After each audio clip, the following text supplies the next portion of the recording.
আমরা বেশিরভাগ মানুষ, শতকরা হয়তো 90%-এরও বেশি মানুষ আমরা যারা রোজা রাখি, আমরা শুধুমাত্র পেটের রোজা করি।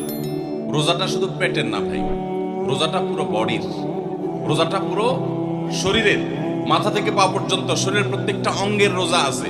আমরা শুধু পান বা আহার থেকে, যৌনাচার থেকে বিরত থাকাটাকে রোজা মনে করি। আপনি চোখ দিয়ে মোবাইলে হারাম জিনিস দেখলেন, যে মেয়েকে দেখা আপনার জন্য অ্যালাউড না, আপনি তার ছবি দেখলেন, ভিডিও দেখলেন, সেটা নাটকের নামে, সিনেমার নামে, কোনো ভিডিওতে, কোনো শর্ট ভিডিওতে, টিকটকে, কোনো জায়গায় আপনি দেখলেন, আপনি অনলাইনে অফলাইনে দেখলেন, তাহলে আপনার চোখের রোজা নষ্ট হবে। আপনার হাতের রোজা নষ্ট হবে যদি হাত দিয়ে কোনো গুনাহের কাজ করেন। পাও দিয়ে যদি কোনো অন্যায়ের পথে যান, পায়ের রোজা নষ্ট হবে। কান দিয়ে যদি আপনি মিউজিক শুনেন, আপনি গান শুনেন মিউজিক সহ, আপনি হারাম কিছু শুনেন, গীবত শিকায়াত শুনেন, তাহলে সেক্ষেত্রে কানের রোজা নষ্ট হবে। ঠিক একইভাবে আপনি মুখ দিয়ে খারাপ কোনো কথা বললেন, কটু কোনো কথা বললেন, গালিগালাজ করলেন, কারোর সাথে ঝগড়াঝাটি করলেন, তাহলে আপনার মুখের রোজা নষ্ট হবে। পুরো শরীরের প্রত্যেকটা অঙ্গ প্রত্যঙ্গের রোজা আছে।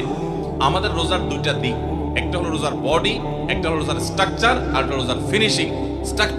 স্ট্রাকচারটা দাঁড়াবে আপনি সবে সাদেক থেকে নিয়ে সাহারি থেকে নিয়ে ইফতারি পর্যন্ত আপনি কিছু পান করলেন না, আহার করলেন না, এবং যৌনাচার থেকে বিরত থাকলেন, বৈধ সেটা থেকেও বিরত থাকলেন, তাহলে আপনার রোজার স্ট্রাকচারটা দাঁড়িয়ে গেল।